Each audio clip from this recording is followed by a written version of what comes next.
The movie begins where young and naive Catherine weds the much older and wealthy Alexander. That night, as her maid Anna prepares her for their first evening together, Catherine admits her nervousness. When Alexander enters, he asks if she is comfortable, only to coldly inform her that she is forbidden to leave the house. Catherine protests, longing for the freedom of the outdoors, but Alexander dismisses her desires. He orders her to remove her nightgown, silently examines her, then extinguishes the lamp, climbing into bed without touching her. In the days that follow, Catherine's life becomes monotonous and suffocating. Confined to the house, stripped of joy, she finds herself sinking into boredom.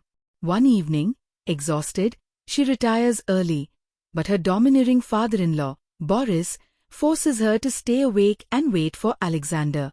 When her husband finally returns, drunk and indifferent, he dismisses Anna from the room and, with cruel detachment, forces Catherine to undress and face the wall while he satisfies himself, never once touching her. The next morning, Boris announces that Alexander has left to handle a coal mine disaster, while he himself will be travelling to London for weeks. He expects Catherine to recover her strength and provide Alexander with an heir upon their return. With both men gone, Catherine seizes the opportunity to step outside. The fresh air is intoxicating. One afternoon, she awakens from a nap to hear a commotion. Rushing outside, she finds farm workers tormenting Anna, stripping her naked and hanging her in a sack. One of them, Sebastian, casually claims they were merely weighing her. Enraged, Catherine orders them to face the wall and releases Anna. Intrigued by Sebastian, Catherine asks how much she should weigh. When he lifts her effortlessly, she laughs and pushes him away. But the spark in her eyes reveals something deeper. The next day, Catherine roams the estate again. Sebastian spots her and, with a teasing smirk, asks if she's lost. She merely smiles and walks on. That night, he boldly knocks on her door, claiming he's bored. When she resists, he forces his way in.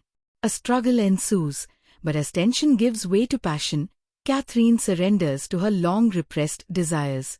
Their affair intensifies, each encounter more reckless than the last. Soon, a local priest visits, warning Catherine about her absence from church. His words make her realize Anna may have discovered her secret. Later, Anna confronts Sebastian while picking mushrooms, subtly hinting at what she knows. He meets her gaze but says nothing. That night, Anna spies on Catherine and Sebastian through a peephole, only to flee in horror when Sebastian appears to look straight at her. Days later, Anna wakes Catherine with urgent news: Boris has returned. At dinner, he questions her about Alexander's whereabouts, but she feigns ignorance. Growing suspicious, Boris demands a bottle of vintage wine, only to find Catherine has already finished it. When he demands an explanation, Anna remains paralyzed with fear. Furious, Boris humiliates her, forcing her to kneel like an animal. Instead of sympathy, Catherine watches with cold amusement. But Boris is no fool. He soon discovers Catherine and Sebastian's affair. Enraged, he beats Sebastian mercilessly and locks him away. Catherine fights back, demanding his release. Boris, disgusted, calls her a disgrace and blames her for failing to produce an heir. Catherine, undeterred, spits back that the fault lies with Alexander, provoking Boris to slap her across the face. The next morning, Boris berates her over breakfast before retreating to his room. Seeing an opportunity, Catherine locks him inside. Anna hesitates, but Catherine stops her. Hours pass. Boris' furious pounding weakens, then stops altogether. By the time Anna fetches a doctor, Boris is dead. His cause? A failing heart, they say. Catherine is unmoved, but Anna, traumatized, falls into silence. Alexander sends a telegram. He won't even return for his father's funeral. With Boris gone, Catherine claims full control. She dresses Sebastian in fine clothes, solidifying his place beside her. She then tells Anna that she'll have another servant prepare dinner for them because she no longer trusts her. Catherine expresses her deep feelings for Sebastian, but he's worried that anyone will reveal the relationship to others. However, she assures him that Anna's lost her voice and will be able to speak again. Days later, Catherine's sleeping with Sebastian when she hears a commotion and notices her husband's horse from the window. Alarmed by this, she rushes Sebastian and hides him in their closet. When Alexander arrives, he wonders why she's still awake, to which she replies that the horse interrupted her sleep. Just then he notices a belt and becomes suspicious, but Catherine explains that she found it on the farm and uses it to hold her dress. She then pours him some tea and Alexander informs her that she's gotten fat and lustful in his absence. He claims that her actions have not gone unnoticed and that what has spread throughout the county about her affair. Alexander says that this caused him a great deal of shame and starts calling her violent, vulgar names. However, Catherine's not intimidated by this, and she unlocks the closet door and invites Sebastian inside. She then proceeds to make love with Sebastian while Alexander watches them. However, Alexander also doesn't take long to step up and slap Catherine. He then gets into a brawl with Sebastian, and during their fight, Catherine strikes Alexander with a metal rod. She relentlessly and viciously hits his head till he collapses. After she's done, she tries to kiss Sebastian, but he's still stunned and terrified by what's just happened. Soon after, Sebastian buries Alexander's body in the woods while Catherine kills the horse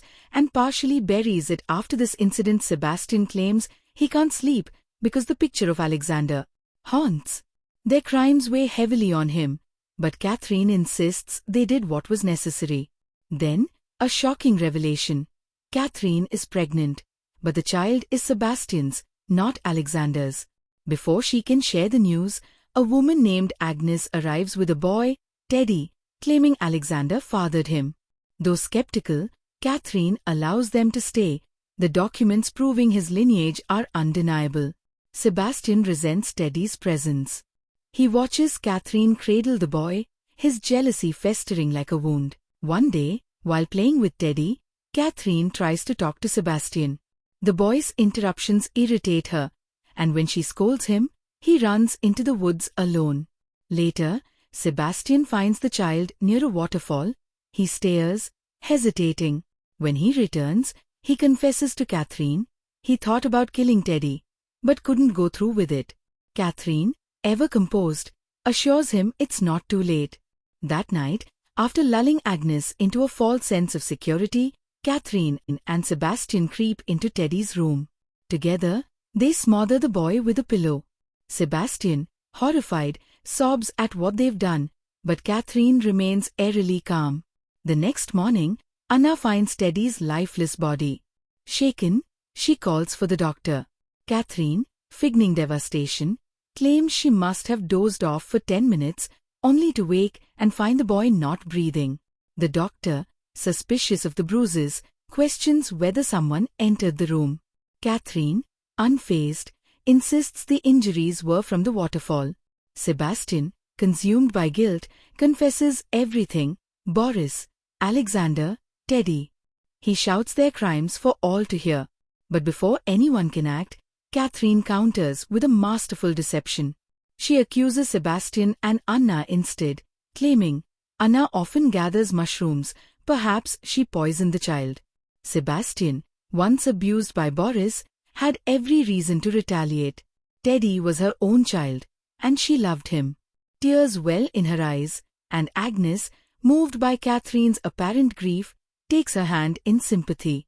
As the authorities arrive, Anna remains silent, resigned to her fate. She and Sebastian are taken away, presumably to face prison or execution. In the final scene, Catherine stands alone in the vast, empty house, the last one standing, carrying her unborn child, staring into the void of her own making. Don't forget to like, share and subscribe for more recaps.